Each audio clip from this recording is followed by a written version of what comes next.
အားလုံးပဲမင်္ဂလာပါ UK Match Day ရဲ့ Facebook နဲ့ YouTube Channel ကနေကြိုဆိုပါရစေဆိုတော့ကျွန်တော်အခုရောက်ရှိနေတာကတော့ Manchester မြို့ရဲ့ဒါမြို့ကုန်းဆောင်လို့ပဲပြောမလားကမ္ဘာဘောလုံးပြည်သက်တွေအားလုံး Manchester မြို့ကိုလာရင် Old Trafford ဆိုတာကိုအရင်ဆုံးမှတ်မိကြတဲ့နေရာပါဆိုတော့ tourist တွေရဲ့ attraction ရဲ့အဓိကကျတဲ့နေရာဖြစ်ပါတယ် Manchester City အောင်မြင်မှုတွေရရှိနေပေမဲ့ဒါလက်ရှိမှာတော့ဒါကမ္ဘာရဲ့ global brand မှာတန်း400ကျော်ဘောလုံးပြည်သက်အများကြီးအားပေးနေတဲ့ club ပါ1898ခုနှစ်မှာတော့ Manchester United က Newton Hill ဆိုတဲ့အမည်နဲ့ဒါ club ကိုစတင်ဖွဲ့စည်းခဲ့တယ်။အဲ့ကစဉ်1902ခုနှစ်ပေါ့ဒါလွန်ခဲ့တဲ့119နှစ်မှာသူတို့ Manchester United ဆိုတဲ့နာမည်ပြောင်းလိုက်တယ်။အဲ့ကစပြီးတော့သူတို့ Manchester United ကဒါလက်ရှိမှာတော့ current stadium ဖြစ်တဲ့ Old Trafford ကိုဒါ1910ခုနှစ်မှာစတင်ပြောင်းနေလက်ရှိကွင်းကြီးမှာဒါတကယ့်ကိုအောင်မြင်မှုအထူးသဖြင့် Premier League ဆိုရင်အကြိမ်20တောင်ရထားတယ်။တခြား super တွေအများကြီးနောက်ဥရောပမှာအင်္ဂလိပ်ကလပ်အသင်းတစ်သင်းနေနဲ့ဖလားတွေအားလုံးစုံအောင်ရဖို့တဲ့တစ်သင်းနဲ့တော့အသင်းနောက် European ပြိုင်ပွဲ3ခုကိုပထမဆုံးဘိုးဆွဲနိုင်တဲ့ British Club အဖြစ်ပါဂုဏ်ယူရတဲ့မှတ်တမ်းတွေအများကြီးပိုင်ဆိုင်ထားတာပါကျွန်တော်တို့ဒီကနေ့ UK Match Day နဲ့တစ်ဖက်ကလည်းလိုတာရဲ့ဆိုတို့ပေါင်းပြီးတော့ Old Trafford ရဲ့ Stadium 2ကိုကျွန်တော်တို့တင်ဆက်ပေးမှာပါဆိုတော့ပထမတစ်ခေါက်ကတော့ကျွန်တော်တို့အခက်ခဲတွေကြားကဒါမပြည့်မစုံဖြစ်ခဲ့တယ်ဆိုတဲ့ request တွေအားလုံးကြောင့်ဒါအခုဆိုရင်လည်းကိုဗစ်အပြီးအလွန်ဒါကွင်းဆိုရင်ရာသီစဆိုတော့ပြင်ဆင်မှုတွေရှိတဲ့ကြားတွေကကျွန်တော်တို့ဒါအကောင်းဆုံးပြန်လည်တင်ဆက်ပေးတာပါဆိုတော့ဒီကနေ့တိုးအစီအစဉ်မှာကျွန်တော်တို့ ਨੇ အတူဒါစိတ်ဝင်စားစရာ Manchester United ရဲ့ history တွေ Old Trafford ကွင်းကြီးဘယ်လောက်ခမ်းနားတယ်အထဲကရောဘလိုမျိုး impress ဖြစ်လဲအောင်မြင်မှုတွေဘယ်လောက်ရှိလဲစာ Alex Ferguson အပါဝင်ထိပ်တန်းဆင့်ရှိတဲ့အကြောင်းအရာတွေအားလုံးကိုတဆူတစီတဲ့တင်ဆက်ပေးသွားမှာပါဆိုတော့ကျွန်တော်တို့ ਨੇ အတူ Old Trafford တိုးကို like ခဲ့ကြဖို့လည်းအားလုံးကိုဖိတ်ခေါ်ပါတယ်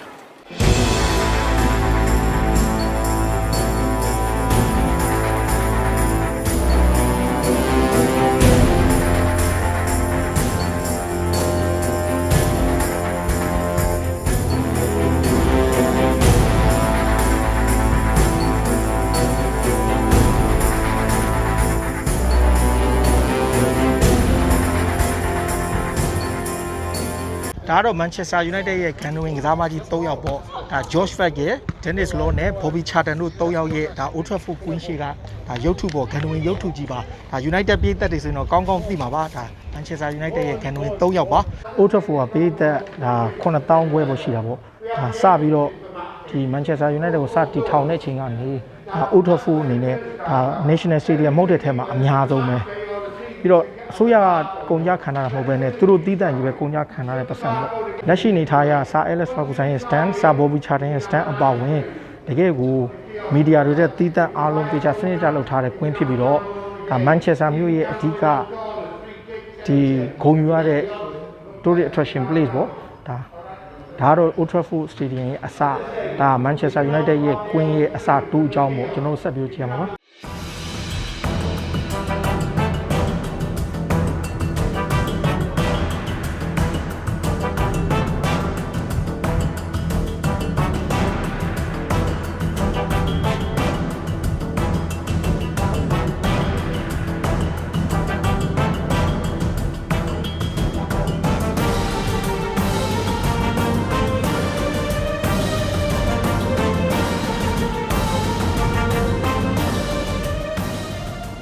ဒီစတန်မှာစာ Alex Ferguson နဲ့ပတ်သက်တဲ့ picture တွေ painting တွေအားလုံးရှိတယ်။ဒါမှမဟုတ် Ferguson ဟာ Manchester United ကိုပွဲပေါင်း1500မှာ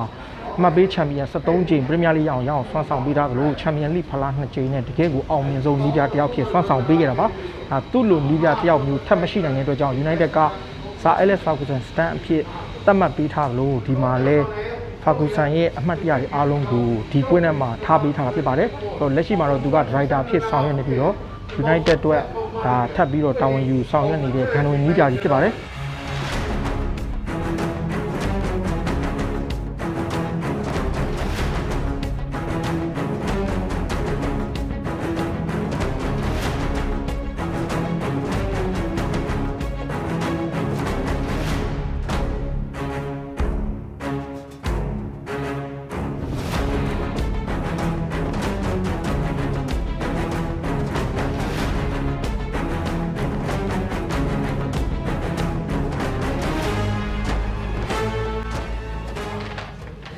ဒါကတော့ Manchester United Old Trafford မှာရှိတဲ့ဂန်နဝင်နံပါတ်7အခန်းပေါ့ဒီဂန်နဝင်နံပါတ်7အခန်းမှာ legend ကစားမ9ယောက်ရဲ့နံပါတ်တွေထားတာနံပါတ်1ကတော့ George Best အားလုံးလည်းတည်ထားတဲ့အတိုင်း British ကစားမတွေထဲမှာ natural talent အကောင်းဆုံးပဲဒါက Manchester United ရဲ့ main ပေါ့ပြီးတော့မှနောက်တစ်ယောက်ကဒီ Cristiano Ronaldo လူငယ်ကစားမဘွားကနေစာ Alex Ferguson ပြုစုပြိုးထောင်မှုနဲ့အကောင်းဆုံးဖြစ်သွားတဲ့ Cristiano ပြီးတော့မှအဲ့နောက်မှာမှ Brian Robson ပေါ့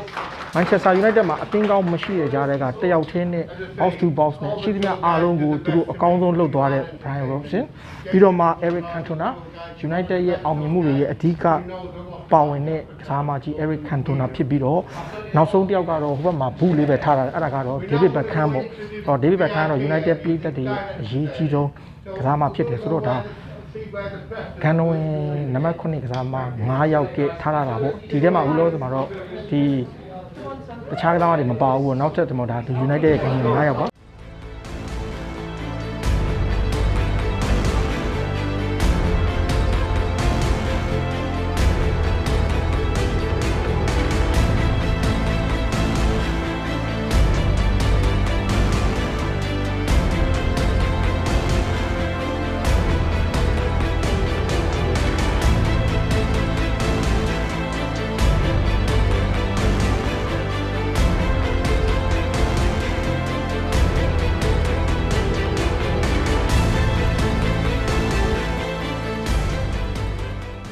ဒါကတော့ Manchester United အသင်းရဲ့ press room ပေါ့ဒါကျွန်တော်တို့ Chelsea တို့ Arsenal တို့ Liverpool တို့တခြားအသင်းတွေနဲ့ရှင် Man City တို့နဲ့ရှင်တော်တော်လေးတော့သေးတယ်ဒါ traditional ပေါ့ပြောချင်တာကဘာလဲဆိုတော့ဒီ Queen ရဲ့တက်တန်းကိုကနှစ်100ရှိတယ်နှစ်100ရှိတဲ့အတွက်ကြောင့်သူတို့ရဲ့ဒီ traditional dressing room ကိုသူတို့ဒီ press room ကိုလုံးဝမပြောင်းဘူးဒီနေရာမှာကျွန်တော်တို့သိလာဒီ Manchester United က Sancho ပဲဖြစ်ဖြစ်ကစားမတွေအားလုံးကိုဒါ contract စာချုပ်ချုပ်တာတို့ရှက်အင်ကြီးနဲ့ကြီးညာတာအဲ့နေရာမှာကြီးညာတာဒီနေရာမှာကြီးညာ Eric Cantona တို့ Solskjaer တို့ Terry Sheringham တို့ Paul Scholes တို့အားလုံးဟာဒီနေရာမှာအခုနောက်ပိုင်းကစားမတို့ Edinson Cavani တို့ Sancho တို့ဒီနေရာမှာကြီးညာတာဒါ United ရဲ့ဒါ main press room ပဲဒီနေရာမှာပြောချင်တာကတခြားအသင်းတွေနဲ့ရှင်နည်းနည်းလေးကျင်းပေမဲ့သူတို့ traditional အတိုင်းပဲလုံးဝမပြောင်းမနဲ့ထားတာပါတကယ်ကိုဒါစာချုပ်တိချုပ်ဆိုပြီးဆိုရင်ဒီနေရာကိုပဲအရင်ဆုံးမှတ်တတိထားလိုက်ဒါဒီနေရာမှာပဲကစားမတစ်တွေကိုပြတာဒါကတော့ဒါ press room ထဲမှာမီဒီယာသမားတွေ journalist တွေအားလုံးကိုဒီပေါက်ကနေဝင်လာပြီးတော့သူတို့မေးဖို့အတွက်ထားတာပေါ့ဒါကြောင့်သူကအခန်းကျင်းတဲ့အခါမှာသူတို့ဟိုဘက်ပေါက်ကမလာဘူးဟိုဘက်ထိတ်က manager တွေလာတယ်စတယ်ဆိုရင်တော့မှ away team ရဲ့ manager အရင်စတယ်ဘာကြောင့်လဲသူတို့ကပြန်ရမယ် travel ရှိတဲ့အတွက်ကြောင့် away team ကိုစပြီးတော့မှ home team ကဒုတိယမှာလုပ်တယ်ဒါ away team ဆိုရင်10မိနစ်15မိနစ်လောက် interview လုပ်သွားပြီးတော့မှပြီးသွားတယ်ဒါပေမဲ့ press တွေအားလုံးကဒီကပြီးသွားပြီဆိုရင်သူတို့ analyze လုပ်ဖို့အတွက်သူတို့ရဲ့ခုံတွေကိုဒီကနေပြန်ထွက်တာဆိုတော့ဒီနေရာကတီးတန့်ပေါ့ဗျာ press only အတွက်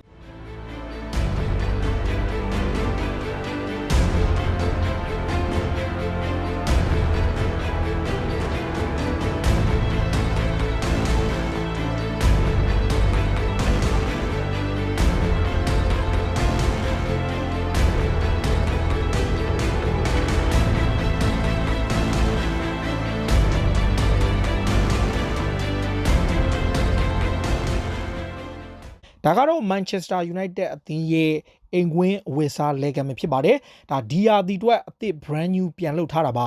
အိမ်ကွင်းမှာဆိုရင်တော့ပထမဆုံးပြည်သက်တွေအားလုံးစပြီးတော့သတိထားမိမဲ့ကစားမက Cristiano Ronaldo ပဲဖြစ်ပါတယ် Manchester United မှာအရေးပါတဲ့ကစားမဖြစ်တဲ့ Bruno Fernandes နဲ့သူကပ်ရက်ထားတဲ့ Bruno နဲ့ Ronaldo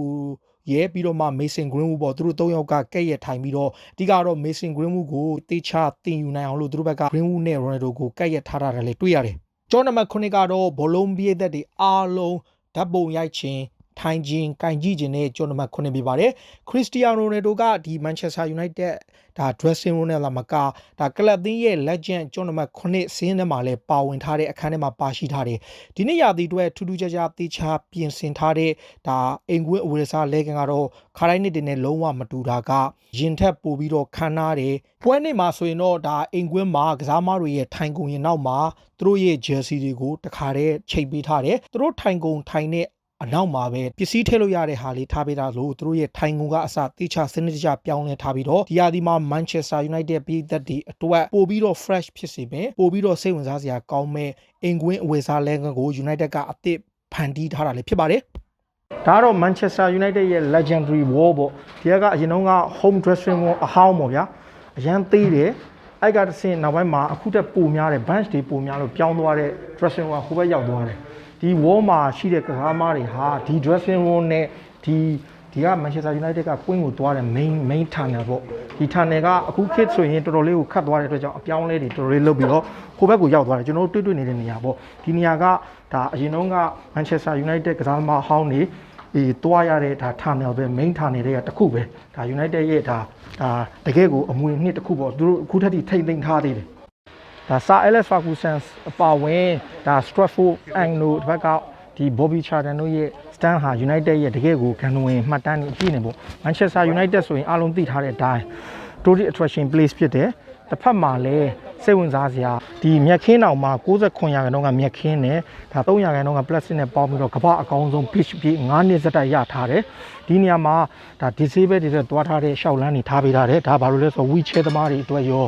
တစ်ဖက်ကနားမကြားတဲ့သူတွေဒါမှမဟုတ်ရှင်ဒီဘယ်လိုပြောမလဲရုံမမြင်တဲ့သူတွေအတွက်တီးတက်ကြည့်လို့ရတဲ့တီးတက်နားထောင်လို့ရတဲ့ဟာလေးတွေလုပ်ပေးထားတယ်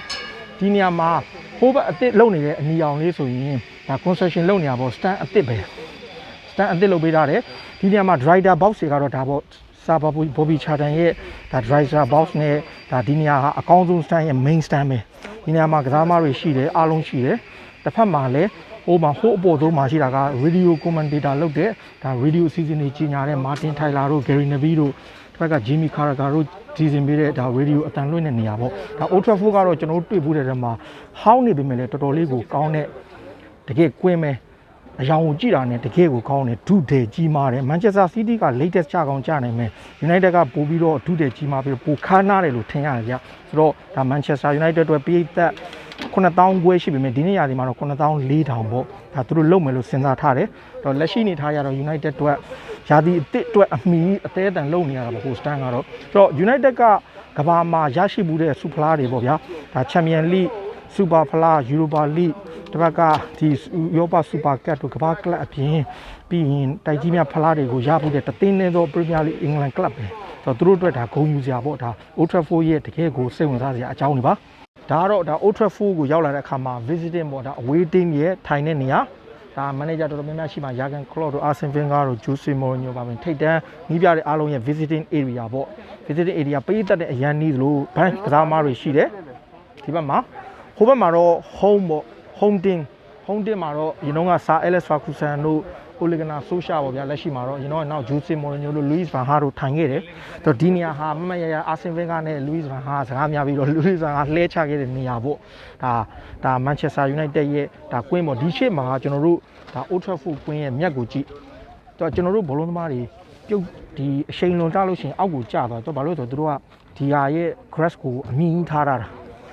ဘာကြောင့် Premier League မှာအကောင်းဆုံးဒီ pitch စုကိုရတယ်ဆိုတော့သူတို့ကတေချာလောက်ထားတာတေချာလောက်ထားတဲ့ grass ကိုပဲကြည့်ပြီးတော့သူတို့ရဲ့အဖြူနဲ့အဝါရောင်ဟာ traditional အရောင်ဖြစ်တဲ့ကြောင့် seat တွေအားလုံးမှာဒီပုံစံထားရတယ်နောက် Old Trafford မှာကျွန်တော်ပြောလို့ပေါ့ Sir Alex Ferguson ရဲ့ stand ကအကြီးဆုံး stand ဖြစ်တယ်ဒါပေမဲ့ media တွေ director box တွေအားလုံးရှိတာကဒီဘက်အချက်မှာ Glazer မိသားစုအပါဝင်ဒီ Sir Bobby Charlton တို့ Alex Ferguson တို့နေတာကအဲ့ဒါ media director box ပါဒါဘာကြောင့်လဲဆိုတော့ဒီဘက်မှာ waiting ရှိတယ် home team ရှိတယ်ဒါ Manchester United ရဲ့ favorite logo တွေပါတယ်ရှိတယ်ဒါဒီဘက်မှာတော့ပရိသတ်တွေနဲ့အရန်ထားပြီးတော့ပူပူကက်ကထားတယ်ထူးခြားတာတစ်ခုပြောပြမယ်ဒါအဝေးကွင်းပရိသတ်တွေအတွက်တီးတန့်ထားတဲ့နေရာရှိတယ်အဲ့ဒါဘာလဲဆိုတော့ဒါအဝေးပရိသတ်တွေအတွက်ထားတာကဟိုးအပေါ်မှာဟိုးအပေါ်တောက်မှာသူတို့ထားတာပါဒါအဝေးပရိသတ်တွေထားတဲ့နေရာအဝေးကွင်းကတိတ်တိတ်လေးပဲသူတို့နေရာပေးထားပါတယ်ပြီးတော့မှလက်ရှိမှာ Manchester United ကအခုဆိုရင်ဒါဒီ Queen ကိုသူတို့ကအနာဂတ်မှာထပ်ချဲဖို့အစီအစဉ်လည်းရှိတယ်ဒါပေမဲ့လက်လောအနေထားရဒါသူတို့ရဲ့ schedule ကရာသီမစခင်အထိကိုတော်တော်လေး under schedule ဖြစ်နေလို့အသေးအတန်လုပ်နေလို့ကျွန်တော်တို့ဒီနေ့မှာဆိုရင်တစ်ဖက်ကဒါ concession အလုပ်အတန်တွေကြားနေရတယ်ဘာဖြစ်ဖြစ်ဒါကတော့ visiting team မှာတော့တော်တော်လေးစိတ်ဝင်စားစရာကောင်းလို့တကယ်ကိုစိတ်ဝင်စားတဲ့ဒီ Old Trafford ရဲ့ဒါ Queen တွေကအကြောင်းအရာတွေပေါ့ဒါကတော့ Old Trafford Queen ရဲ့ဒါ tunnel ပေါ့လက်ရှိ tunnel အသစ်အဲ့ tunnel အသစ်မှာဒါပထမဆုံးတွေ့ရတဲ့ကစားသမားတွေကိုဟန် 5-5 လုပ်လို့ပါလို့ရတဲ့နေရာအဲ့ဒါဒီဘက်ကွက်လေးကမိသားစုတွေကြီးပဲတီးတန့်ထားတာပေါ့သူတို့ရဲ့ family member တွေကြီးပဲနေရတဲ့နေရာဒီနေရာမှာဒီဘက်မှာကြည့်ဒီမှာဒီတောင်းကွက်လေးမှာအဲ့ဒါမိသားစု only ပေါ့မိသားစု only ပဲနေရတယ်တစ်ဖက်မှာတော့ဒီ Manchester United ဆိုတဲ့ဘန်နာရှိတယ်အဲ့ဒါကြီးကို concession တွေပြင်တဲ့အခါမှာ lift လုပ်လို့ရတယ်25 meter above the lift လုပ်ရတယ် truck ကားတွေတခါတည်းတန်းဝင်ပြီးတော့မှဒီမှာ construction လုပ်တာတို့ queen maintain လုပ်တာတို့လုပ်လို့ရအောင်လုပ်ထားတယ်အရှင်ထားရတာပေါ့ဒါကတော့ family area တီးတန့်ထားရတာပါ ဒါကတော့ Manchester United ရဲ့ Director C ပေါ့ Director C ဆိုရင်အားလုံးကနာမည်တွေတက်ထားတယ်အဲ့နာမည်တွေမှာ Sir Bobby Charlton တို့ပြီးတော့မှဒါဘယ်လိုပြောမလဲ Sir Alex Ferguson အပါဝင် Director တွေအားလုံးကိုသူတို့ကသူ့စိတ်နဲ့သူအပိုပေးထားတယ် Ferguson ဆိုရင်သူ့ရဲ့ထိုင်ကုန်၈ခုတောင်ရှိတယ်ဒါတစ်ဖက်က Manchester United ရဲ့ Director အဖွဲ့ဝင်တွေဂန်နဝင်တွေပြီးတော့မှအသင်းရဲ့အရေးပါတဲ့သူတွေကိုတည်တံ့ပေးထားတဲ့ Director C ဒီဘက်အချက်မှာရှိတာက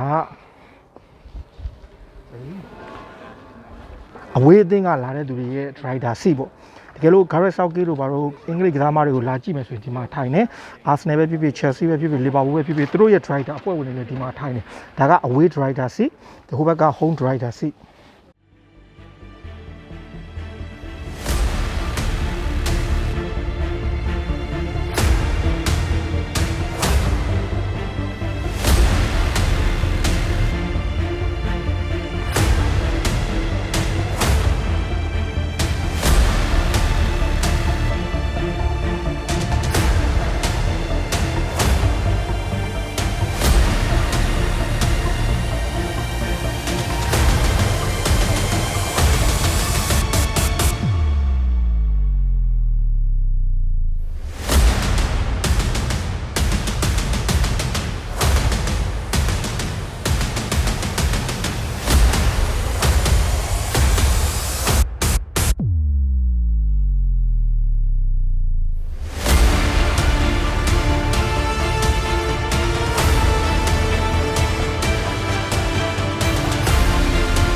ဒါကတော့ Old Trafford Stadium အပြီးမှာဆူဖလားတွေထားတဲ့ museum ပါဒါ Manchester United ရဲ့အောင်မြင်ဆုံးလို့ပြောမလဲသူတို့ရဲ့ဆူဖလားတွေရဲ့ထားရာထားနေဖြစ်တဲ့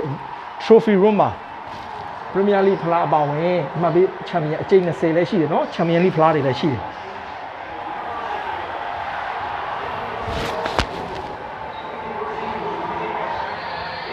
ဒီဘက်မှာတော့ဒါ FA Cup Challenge Cup FA Cup အပါဝင်အရင်တော့ဆူဖလားတွေအများကြီးရှိတယ်တကယ်ကို charity community ရှိနဲ့ဆူဖလားတွေအားလုံးအပြင်ဒီဘက်မှာတော့ League Cup ပေါ့ဗျာ Manchester United ရထားတဲ့ League Cup ပြီးရင်ဒါ United ရဲ့ Cup Winner Cup ဆိုတဲ့ဆူဖလားရတဲ့အခြေအနေ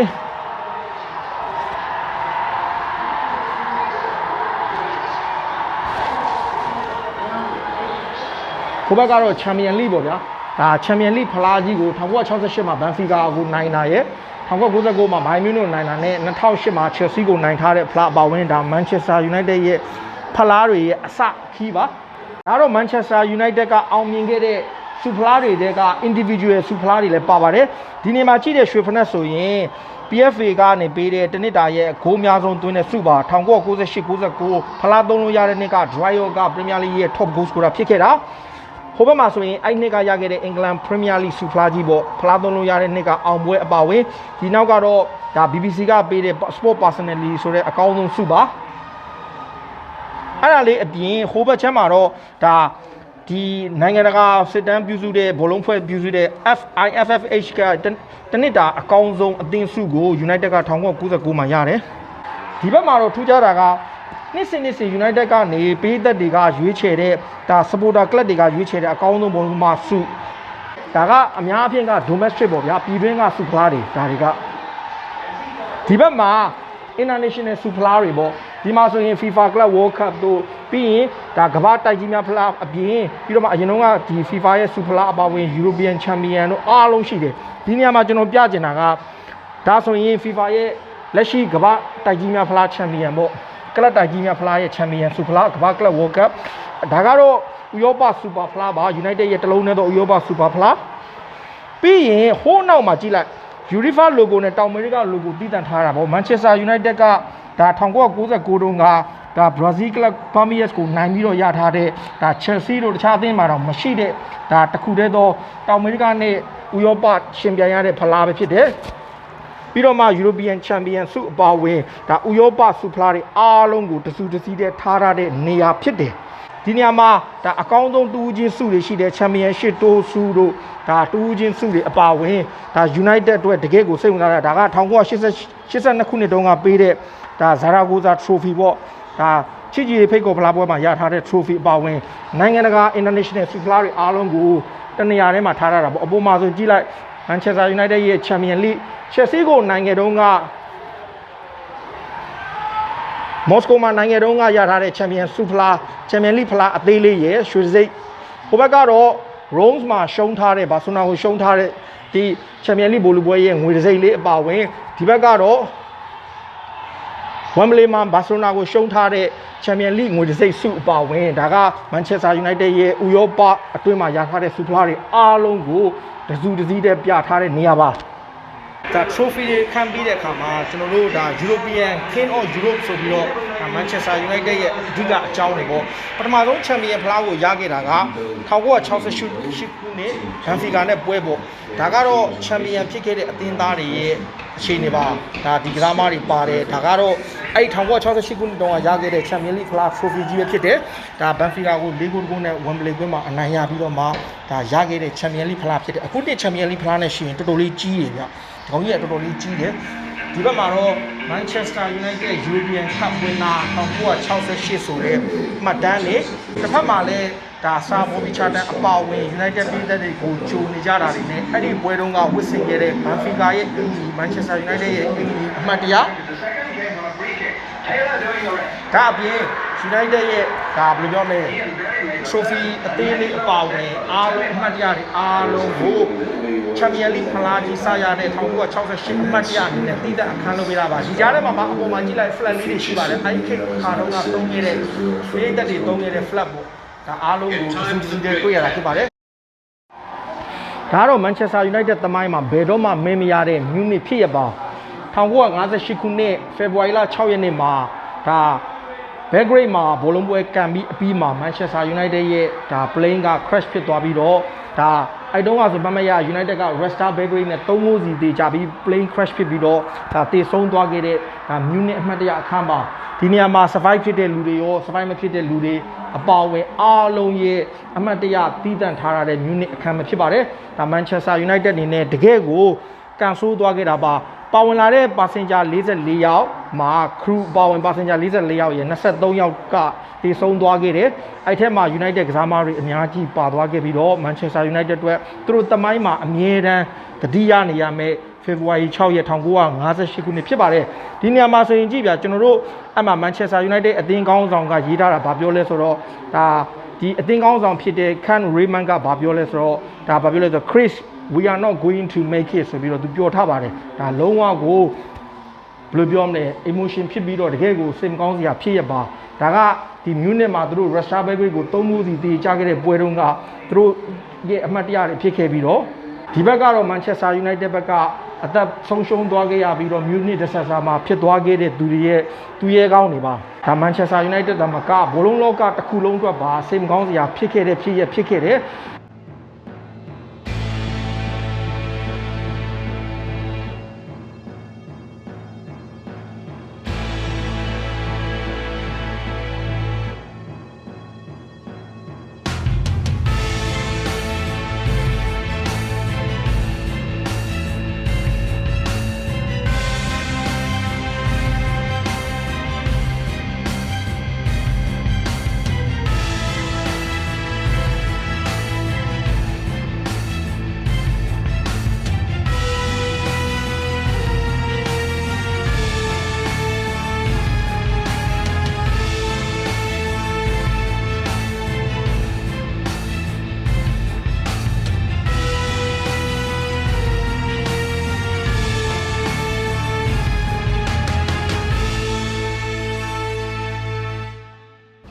ဆိုတော့အားလုံးဘောလုံးချစ်ပြည့်သက်တွေတည်ကျင်ကြတဲ့ဂျေဒန်ဆန်ချိုနံပါတ်ဘယ်လောက်ဝတ်မှာလဲဘာကြောင့်နံပါတ်9အတွက်ခက်ခဲနေလဲ Manchester United ရဲ့ Gunwin Legendary နံပါတ်9ကိုရော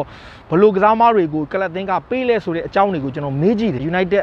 ကတာဝန်ရှိသူတွေအားလုံးကဘာပြောလဲဆိုတော့ဂျေဒန်ဆန်ချိုဟာ United အသင်းနဲ့တူဘောလုံးတော့မထိရသေးတဲ့အတွက်ကျောင်းနံပါတ်9ကို Edinson Cavani ကိုပဲဆက်ပေးထားမယ်လို့သူတို့ဆုံးဖြတ်ထားတယ်ပြီးတော့ကဂန်ဝင်ကစားမတယောက်ရဲ့နံပါတ်ဖြစ်တဲ့အတွက်အဲ့ဒီနံပါတ်ကိုရဖို့အတွက်သူ့မှာထိုက်တန်တဲ့ကြိုးပမ်းမှု ထိုက်တန်တဲ့ခြေစွမ်းမျိုးထိုက်တန်တဲ့အောင်မြင်မှုမျိုးတွေပြသပြီးမှခက်ခဲရယူရတဲ့ပုံစံမျိုးကိုပဲပေးဖို့စဉ်းစားတဲ့အတွက်ဆန်ချိုကိုခုနှစ်အစားကျောင်းနံပါတ်25ကိုမန်ချက်စတာယူနိုက်တက်ကပေးလိုက်တာပါအဲ့အတွက်ကြောင့်ယူနိုက်တက်ပြည်သက်တွေအနေနဲ့အက်ဒီဆင်ကဗာနီကနံပါတ်9နဲ့ဂျေဒန်ဆန်ချိုကကျောင်းနံပါတ်25ဝန်းမှာဖြစ်ပြီးတော့25ဆိုရင်တော့အရင်တုန်းကအသင်းကောင်းဆောင်ဟောင်းအန်တိုနီယိုဗလင်စီယာဝတ်ထားတဲ့နံပါတ်ပဲဖြစ်ပါတယ်ဆိုတော့ဒါဂျေဒန်ဆန်ချိုနဲ့အက်ဒီဆင်ကဗာနီတို့ရဲ့နံပါတ်ကတော့အားလုံးကလီးယားဖြစ်မယ်လို့ထင်ပါတယ်ဒါကတော့ကျွန်တော်တို့ဘောလုံးချစ်ပြည်သက်တွေအတွက်မန်ချက်စတာယူနိုက်တက်ရဲ့ Old Trafford Stadium ကျောင်းနဲ့ဒါ United ရဲ့ Museum မှာစိတ်ဝင်စားစရာအားလုံးကိုတင်ဆက်ပေးတာပါကျွန်တော်တို့ရဲ့ blog မှာရောတခြား page မှာရောခဏအမြဲကိုဘယ်လိုပြောမလဲမေးနေကြတဲ့ Old Trafford 2ဘယ်မှာရှိတာလဲပြီးခဲ့တဲ့တစ်ခေါက်ကပြည့်စုံမရိုက်ထားဘူးဆိုတဲ့အကြောင်းတွေကိုစနစ်တကျအပြည့်စုံဖြစ်အောင်တင်ဆက်ပေးထားပါတယ်ကျွန်တော်တို့ဒီကနေ့အစီအစဉ်မှာဒါ UK Match Day နဲ့တစ်ဖက်ကဒီလိုတာယာဆိုတို့ပေါင်းပြီးတည်ဆန့်ပေးထားတာဖြစ်ပြီးတော့ United ရဲ့ Old Trafford 2အပါဝင်နှစ်ပေါင်းတန်100ကျော်ရှိတဲ့ Old Trafford ကွင်းကြီး Museum တွေမှာစူဖလားတွေဘယ်လောက်ထိဂုဏ်ယူထဲဝါဆိုတာရှိကြလဲဆိုတဲ့အကြောင်းတွေအားလုံးကိုတင်ဆက်ပေးထားတဲ့အတွက်ဘောလုံးချစ်ပြည်သက်တွေကြိုက်နှစ်သက်မယ်လို့ထင်ပါတယ်အဲ့တော့ကျွန်တော်တို့ရဲ့အစီအစဉ်ကိုထပ်ပြီးလဲအားပေးဖို့အတွက်နောက်ထပ်များမှာလဲ Stadium အသစ်တွေကိုတွားဖို့ရှိသလိုအားပေးကြည့်ရှုကြတဲ့ဘောလုံးချစ်ပြည်သက်တွေအားလုံးကိုအထူးပဲကျေးဇူးတင်ကြောင်းပြောရင်းနဲ့နောက်ပိုင်းမှာတွေ့ရမယ့်ဒိုးအသစ်တွေနဲ့အတူကျွန်တော်တို့ဒီကနေ့အစီအစဉ်ကိုဒီမှာပဲအဆုံးသတ်ပါစေအားလုံးကိုကျေးဇူးတင်တယ်နော်